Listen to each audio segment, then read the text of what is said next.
Hi folks, we are on page D12 and we have just finished talking about probabilistic sampling techniques. So we looked at simple random sampling, systematic, stratified, and cluster sampling. And we want to use one of those methods or a combination of those methods when we are using our sampling. The ones that we want to stay away from are the probability sampling techniques. So these are the bad guys. The problem is that sometimes we have to make some adjustments here, and we can't do a strict probability sampling technique when we're a bunch of students, right? And so, but you want to be aware that you want to try to stay away from these kind of methods here. So let's take a look at them. Judgment sampling is the items are selected by personal judgment, and the person making the selections is often an expert in the area concerned here. So what you do in that particular case here is if I'm coming up with a group of students that I want to sample, I might look and say, well, I'm going to choose this person and that person, but not that person. And I'm basing that on some sort of bias that I tend to have here. It might be their marks, it might mean their character.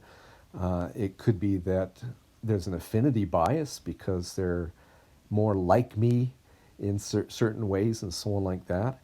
And so I'm using my judgment there as to who I should be selecting, and that is poor because your bias is entering into it. In fact, that can be a problem with most of these, is a bias.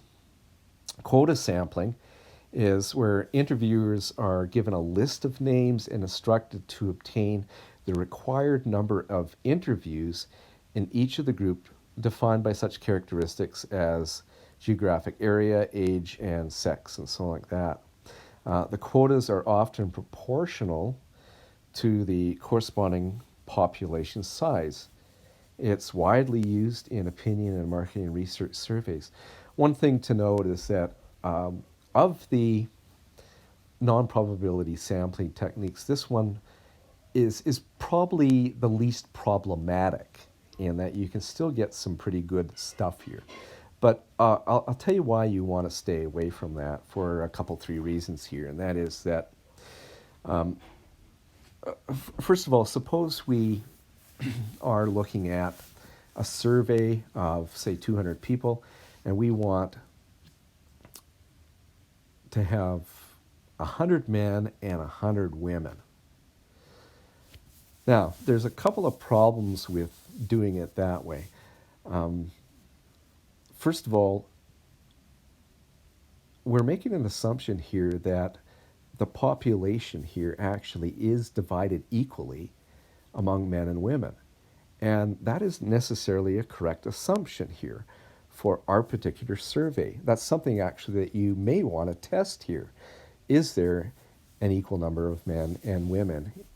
And so that's potentially a problem here, is that you're basing it on an assumption here.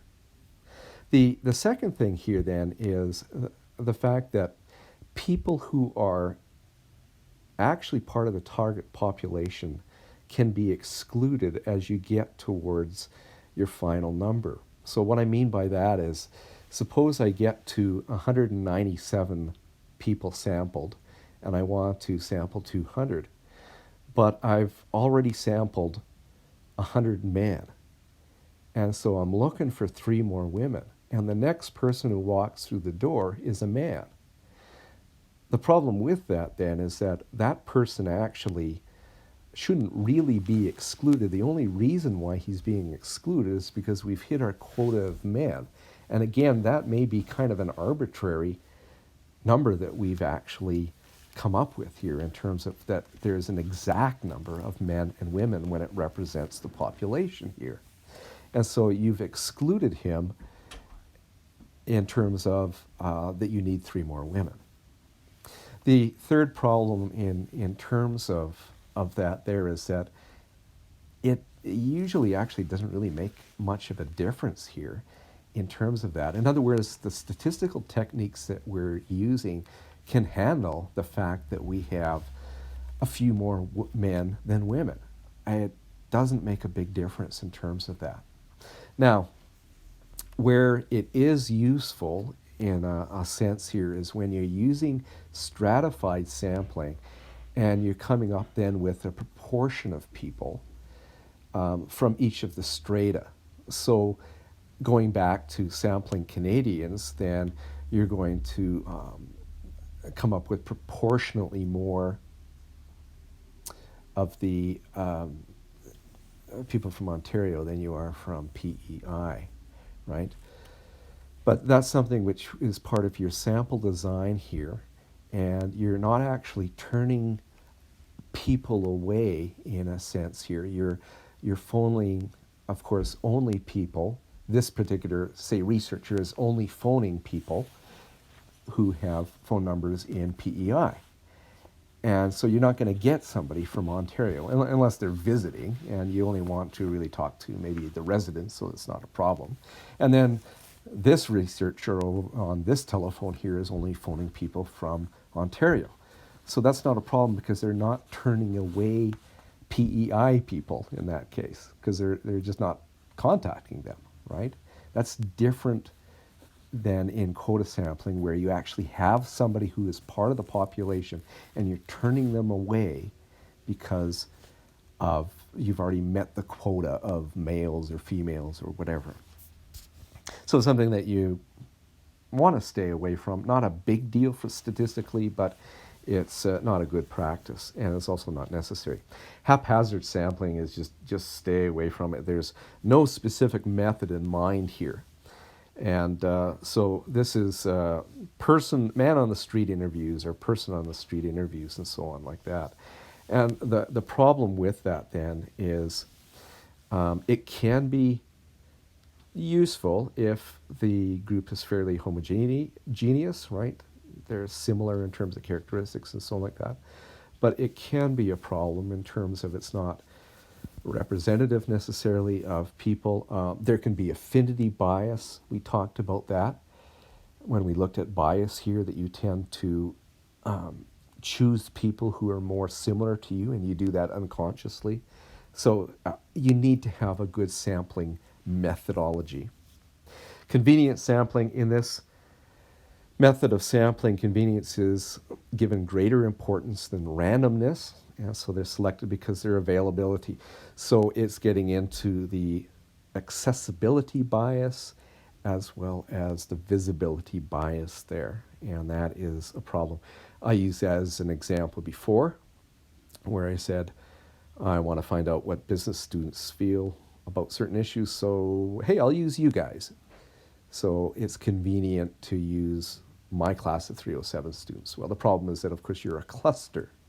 And so you share certain common characteristics.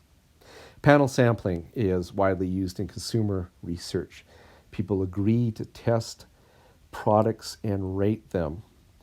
One of the problems, and this ties in with the next one of volunteer sampling, is that the people who tend to be on the panel tend to be people who volunteer. And people who volunteer tend to have certain characteristics about them.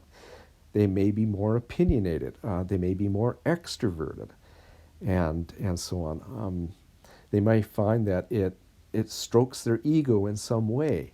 And so that can be problematic depending on the type of survey that you're looking at. If it's a survey that's measuring introversion and extroversion, then you're not going to get good representation. The other thing about panel sampling, unfortunately, is that in the industry, what tends to happen with things like panels and focus groups and so on like that is that marketing research companies will sometimes get a list of people that are good people to approach because they always tend to join in on the focus group. So you get these kind of professional they're amateur focus group junkies, right? People who tend to say, yeah, I'll get involved in this focus group. And so they tend to get involved with lots of types of focus groups and so on like that. So you're not getting a good representation of the population with panel sampling or with volunteer sampling.